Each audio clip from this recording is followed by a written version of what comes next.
السلام عليكم ورحمة الله تعالى وبركاته.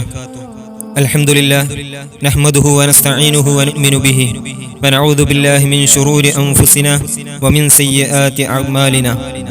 ഏറ്റവും ബഹുമാനവും ആദരവുകളും നിറഞ്ഞ എൻ്റെ ശബ്ദം ശ്രവിച്ചുകൊണ്ടിരിക്കുന്ന പണ്ഡിതന്മാരെ, ഉസ്താദുമാരെ, സത്യവിശ്വാസികളെ, വിശ്വാസിനികളെ, അല്ലാഹു തആല നമ്മൾ കേൾക്കുന്നതും പറയുന്നതും ഒരു സ്വാലിഹായ സൽക്രമമായി നമ്മിൽ നിന്ന് സ്വീകരിക്കുമാറാവട്ടെ.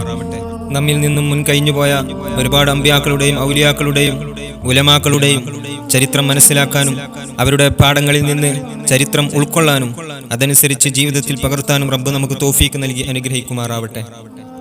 നമുക്കറിയാം, നമ്മുടെ കൊച്ചു കേരളത്തിൽ നബി സല്ലല്ലാഹു അലൈഹി വസല്ലമ തങ്ങളുടെ കാലം മുതൽക്ക് തന്നെ ഇസ്ലാമിക വ്യാപനം നടന്നതിന്റെ ചരിത്രം വളരെ യാഥാർത്ഥ്യമാണ്. മാലിക് ദീനാർ റളിയല്ലാഹു അൻഹും അവരുടെ സ്വഹാബികളും നമ്മുടെ കൊച്ചു കേരളത്തിലേക്ക് കടന്നു വരികയും കേരളത്തിന്റെ വിവിധ മേഖലകളിൽ ഇസ്ലാമിക വിജ്ഞാപനത്തിന്റെ പാഠങ്ങൾ പഠിപ്പിച്ചു കൊടുക്കുകയും ചെയ്തു. അവരുടെ പരമ്പരകളിലൂടെ ഒരുപാട് ഉലമാക്കളും ഉമറാക്കളും സയ്യിദന്മാരും കടന്നു വന്നു.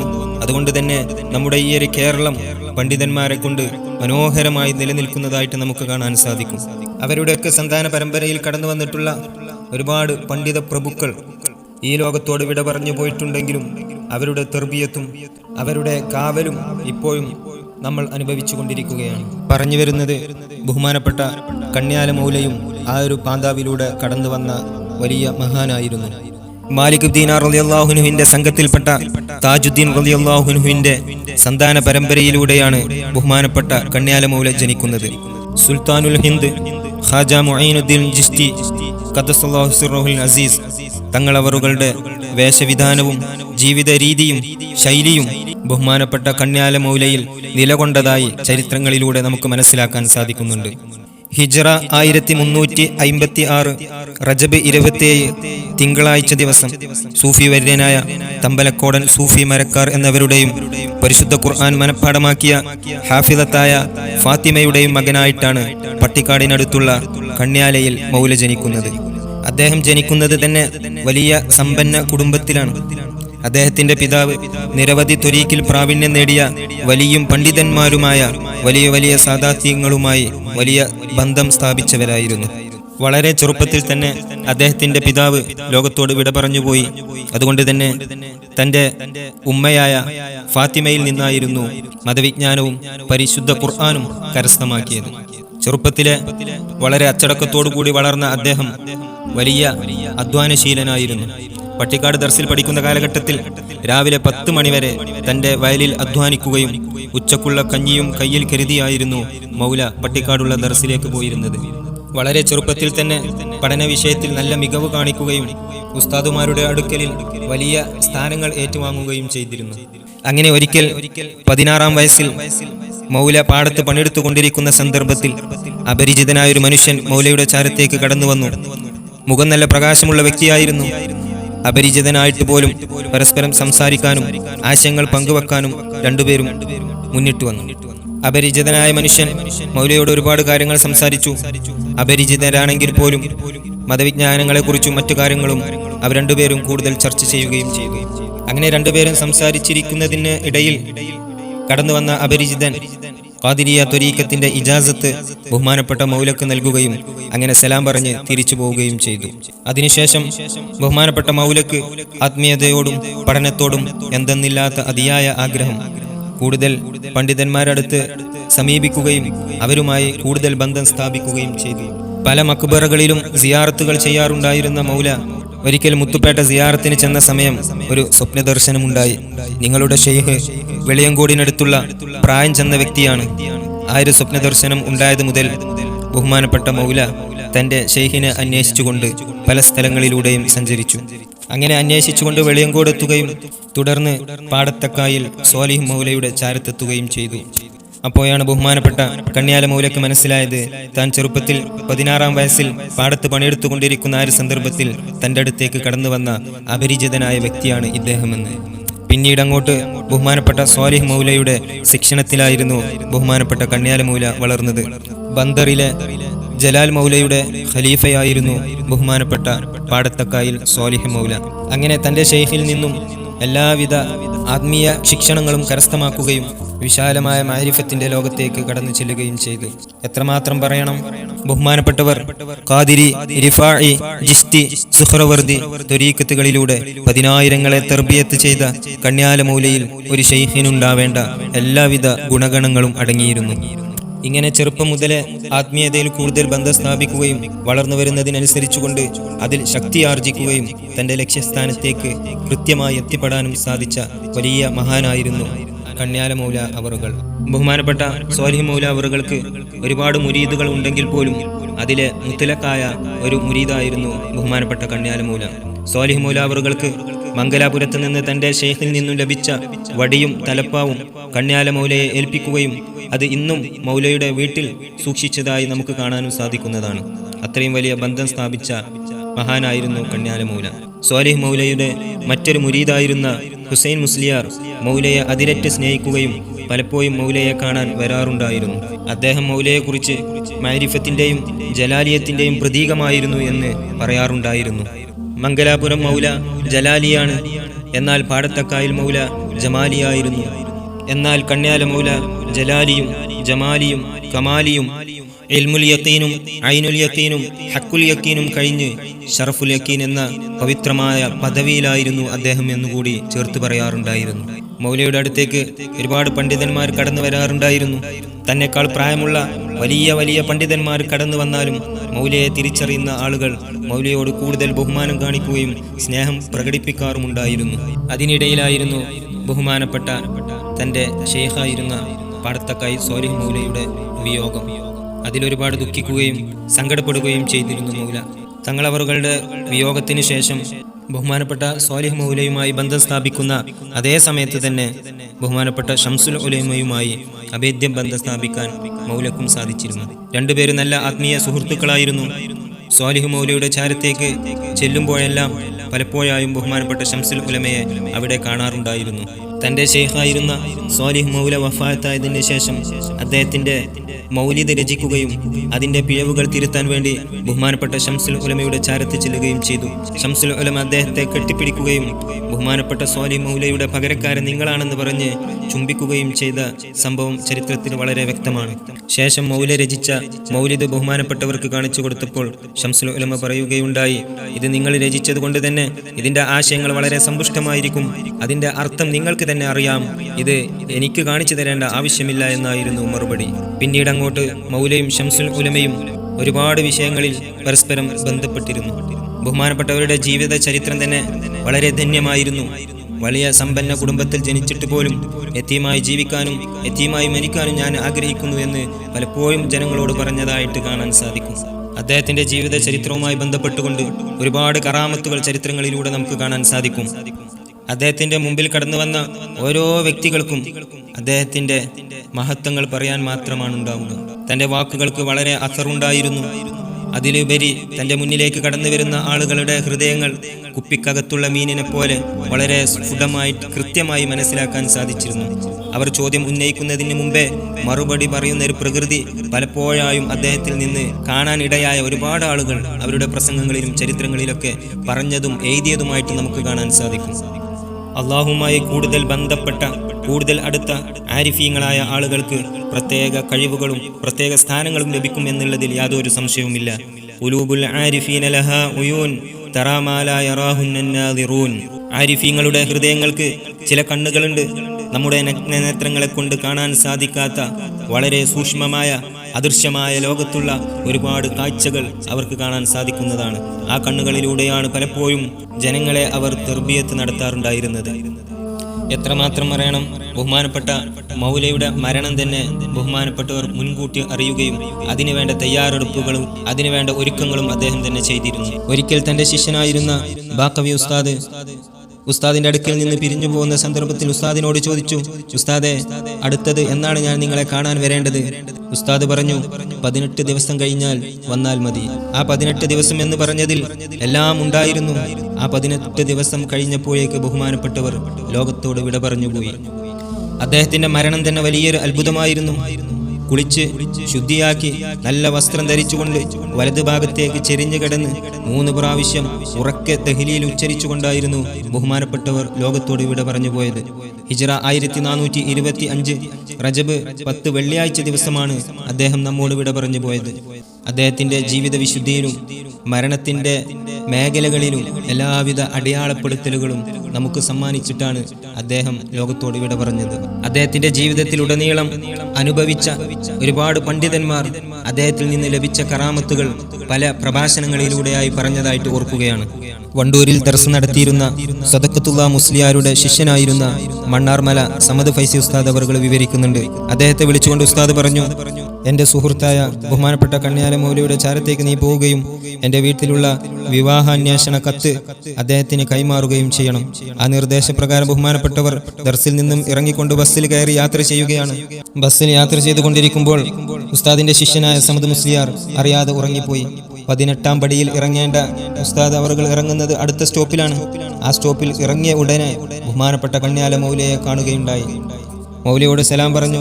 ഉടനെ മൗല തിരിച്ചു ചോദിച്ചു, നീ കത്തുമായി കടന്നു വന്നതാണല്ലേ? ഞാൻ നിന്നെ ഇവിടെ കാത്തിരിക്കുകയായിരുന്നു. ആ കത്ത് തരൂ എന്ന് പറഞ്ഞ് കത്ത് വാങ്ങി വെക്കുകയും വന്ന മുസ്ലിയാർക്ക് ചായ കൊടുത്തിട്ടാണ് ബഹുമാനപ്പെട്ട മൗല അദ്ദേഹത്തെ പിരിച്ചുവിടുന്നത്. നമുക്ക് മനസ്സിലാകുന്നത് ബസ്സിൽ വെച്ച് ഉറങ്ങാനും കൃത്യസ്ഥലത്ത് ഇറങ്ങാതിരിക്കാനും ചില കാരണങ്ങൾ ഉണ്ടായിരുന്നു എന്നാണ്. അതുപോലെ മറ്റൊരു ചരിത്രം പറയുന്നത് ഇങ്ങനെയാണ്.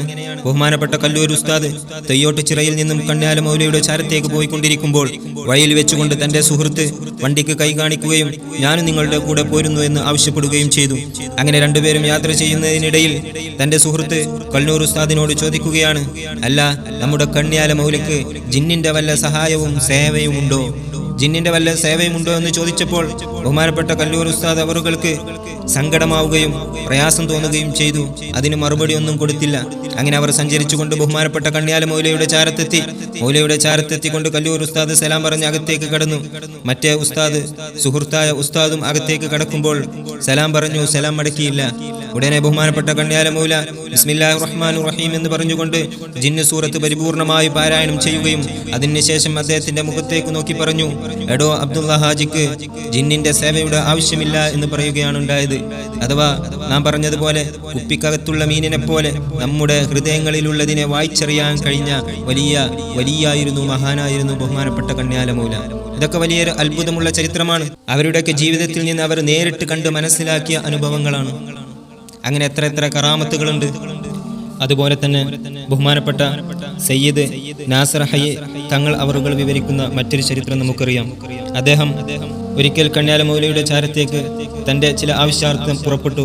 കണ്യാല മൗല സുബഹി നമസ്കാരവും ഔറാദുകളും ദിക്റുമെല്ലാം കഴിഞ്ഞുകൊണ്ട് അടുത്തുള്ള ഒരു ചായക്കടയിൽ ഇരിക്കുകയാണ്. ഉസ്താദിന്റെ അടുത്തേക്ക് ചെല്ലുമ്പോൾ മറ്റൊരാൾ ഉസ്താദിന്റെ അടുത്തേക്ക് വരികയും സലാം പറയുകയും ചെയ്തു.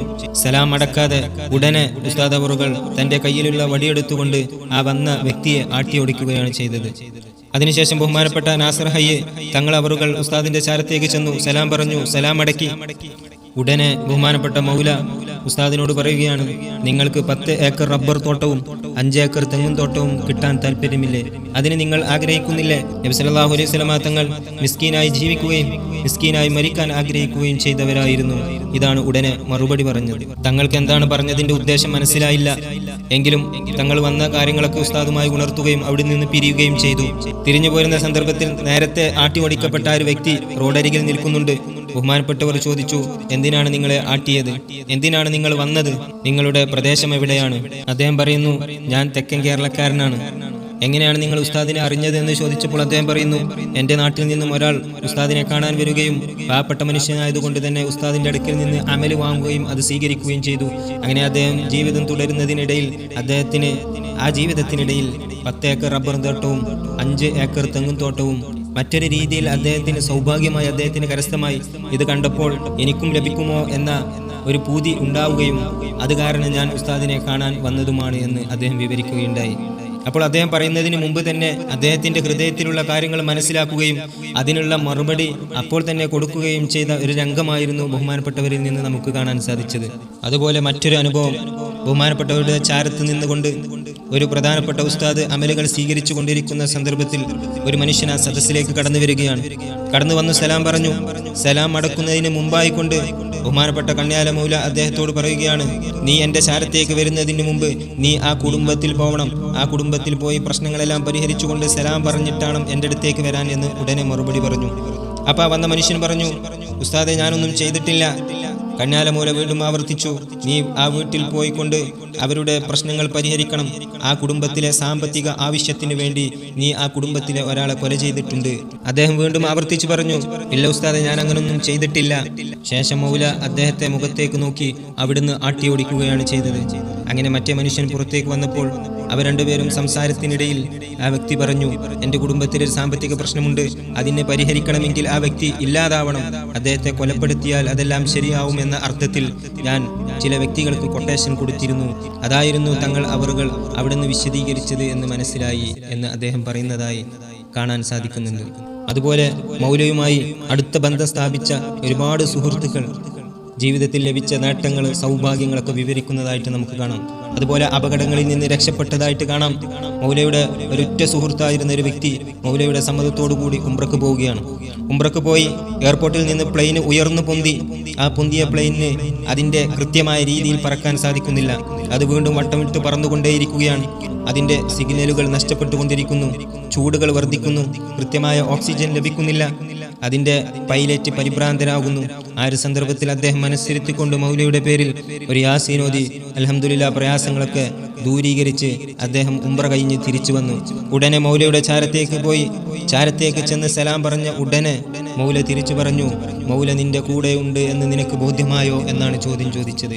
അഥവാ ഈ നടന്ന സംഭവം വിവരിക്കുന്നതിന് മുമ്പേ മൗല ആ കാര്യങ്ങൾ തിരിച്ചു പറയുന്ന രംഗമാണ് ഉണ്ടായത്. ഇങ്ങനെ ഒരുപാട് അദൃശ്യമായ കാര്യങ്ങൾ കൃത്യമായി മനസ്സിലാക്കുകയും അതിനുവേണ്ട പരിഹാരങ്ങൾ കൃത്യമായി കാണിക്കുകയും ചെയ്തവരായിരുന്നു ബഹുമാനപ്പെട്ട കണ്യാല മൗല. ഇതുപോലെ വീണ്ടും ഒരുപാട് ചരിത്ര സംഭവങ്ങൾ നമുക്കറിയാം. അതേപോലെ കണ്യാല മൗലയുടെ ചാരത്ത് രണ്ടുപേര് സംസാരിച്ചു കൊണ്ടിരിക്കുന്നതിനിടയിൽ നല്ല വെള്ള വസ്ത്രം ധരിച്ച നല്ലൊരു പണ്ഡിതനായ ഒരാൾ കടന്നു വരികയാണ്. സലാം പറഞ്ഞ ഉടനെ ബഹുമാനപ്പെട്ടവർ ഒന്നും പറയാതെ തൻ്റെ കയ്യിലുണ്ടായിരുന്ന വടിയെടുത്തുകൊണ്ട് തൻ്റെ പറമ്പ് കഴിയുന്നത് വരെ അദ്ദേഹത്തെ ആട്ടി ഓടിച്ചു. എന്നിട്ട് തിരിച്ചു വന്ന് വീണ്ടും അവിടെ ഇരുന്നപ്പോൾ അവിടെയുള്ള വ്യക്തികൾക്ക് കാരണമൊന്നും മനസ്സിലായില്ല. ബഹുമാനപ്പെട്ടവർ അവരുടെ കാര്യങ്ങൾ കഴിഞ്ഞു. അങ്ങനെ അവരവിടുന്ന് പിന്തിരിഞ്ഞു പോയി ബസ് കയറാൻ നിൽക്കുന്ന സന്ദർഭത്തിലാണ് ആട്ടി ഓടിക്കപ്പെട്ട മനുഷ്യനെ കാണുന്നത്.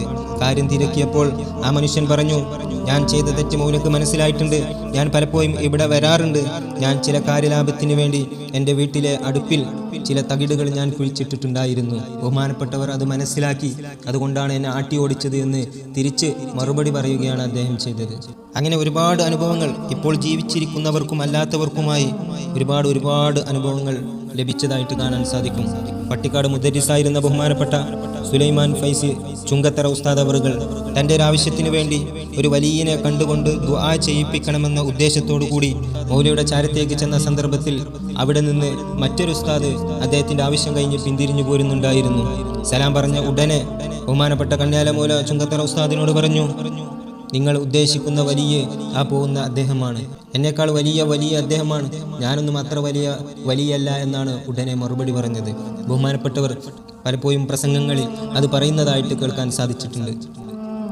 അതുപോലെ ഒരുപാട് കറാമത്തുകൾ മൗലയുടെ സദസ്സിൽ നിന്നും വ്യക്തികൾക്കും അല്ലാതെയായിട്ടും ഒരുപാട് കറാമത്തുകൾ സംഭവിച്ചതായിട്ട് നമുക്ക് ചരിത്രങ്ങളിൽ നിന്ന് കാണാൻ സാധിക്കും. ഒരിക്കൽ മൗല തൻ്റെ മുമ്പിലുള്ള ആളുകൾക്ക് ഇങ്ങനെ ക്ലാസ് എടുത്തുകൊണ്ടിരിക്കുന്ന സന്ദർഭത്തിൽ ഉപദേശ നിർദ്ദേശങ്ങൾ കൊടുത്തുകൊണ്ടിരിക്കുമ്പോൾ ആ സദസ്സിൽ നിന്ന് ഒരു ചെറിയ കുട്ടി, ഒരു ചെറുപ്പക്കാരനായ ഒരാൾ എഴുന്നേറ്റ് നിന്നുകൊണ്ട് മൗലയോട് ചീത്ത പറയുകയാണ്, മൗലയോട് ചൂടാവുകയാണ്. ചെറിയൊരു നിസ്സാരമായ കാര്യത്തിന് വേണ്ടി മൗല 2-3 ദിവസങ്ങൾക്ക് മുമ്പ് വീട് പണിയുടെ ചില ആവശ്യങ്ങൾക്ക് വേണ്ടി കല്ലിറക്കിയിരുന്നു. ആ കുട്ടി സദസ്സിൽ നിന്ന് എഴുന്നേറ്റുകൊണ്ട് പറയുകയാണ്, എന്തിനാണ് നിങ്ങൾ ആ കല്ലിറക്കിയിട്ടുള്ളത്? അതിൽ നല്ല കല്ലുകളുണ്ട്, സെക്കൻഡ് ഹാൻഡ് കല്ലുകളുണ്ട്, നിങ്ങൾക്ക് നല്ല കല്ല് ഞാൻ ഇറക്കി തരുമായിരുന്നല്ലോ എന്ന് പറഞ്ഞുകൊണ്ട് മൗലയോട് ചൂടാവുകയാണ്. മൗല തിരിച്ചൊന്നും പറഞ്ഞില്ല, ഒരു പുഞ്ചിരി മാത്രം നൽകി. സദസ്സിലുള്ളവർക്ക് ദേഷ്യം പിടിച്ചു. മൗല പുഞ്ചിരിയോടുകൂടി ആ സദസ്സിൽ നിന്ന് അവരോട് പറയുകയാണ്, നിങ്ങളത് കാര്യമാക്കേണ്ട, ആ കുട്ടിക്ക് നാലുമുണ്ട് എന്ന് പറഞ്ഞത് കൊണ്ട് ഉദ്ദേശിക്കുന്നത് 4 ത്വരീഖത്തുകളുമുണ്ട്. റിഫായി, സുഹ്റവർദി, ചിശ്തി, ഖാദിരി എല്ലാ ത്വരീഖത്തുകളിലും പ്രാവീണ്യം നേടിയ കുട്ടിയാണത് എന്നാണ് മൗല പറഞ്ഞത്. നമ്മൾ മനസ്സിലാക്കേണ്ടത്, ഒരു പക്ഷേ നമ്മളൊക്കെ നിസ്സാരമാക്കുന്ന ആളുകളായിരിക്കും മറ്റുള്ളവരുടെ മുമ്പിൽ വലിയ സ്ഥാനങ്ങൾ നേടിയിരിക്കുക. അതുപോലെ തന്നെ മഹാന്മാരായ ഒരുപാട് ആളുകൾ വലിയ കറാമത്തുകൾ കാണിച്ച് ലോകത്തോട് വിട പറഞ്ഞുപോയി. അവരുടെ മദതുകളൊക്കെ നമ്മുടെ ജീവിതത്തിൽ ലഭിക്കുമാറാവട്ടെ. അവരുടെ കാവലുകൾ നമ്മുടെ ജീവിതത്തിലും നമ്മുടെ ജോലിയിലും എല്ലാ മേഖലയിലും നൽകി അനുഗ്രഹിക്കുമാറാവട്ടെ. അവരുടെയൊക്കെ ചരിത്രം പഠിക്കാനും അതൊക്കെ നമ്മൾ ജീവിതത്തിൽ ഉൾക്കൊണ്ട് മുന്നോട്ട് പോകാനും റബ്ബ് നമുക്ക് തൗഫീക്ക് നൽകി അനുഗ്രഹിക്കട്ടെ. അസ്സലാമു അലൈക്കും വറഹ്മത്തുള്ളാഹി തആല വബറകാതുഹു.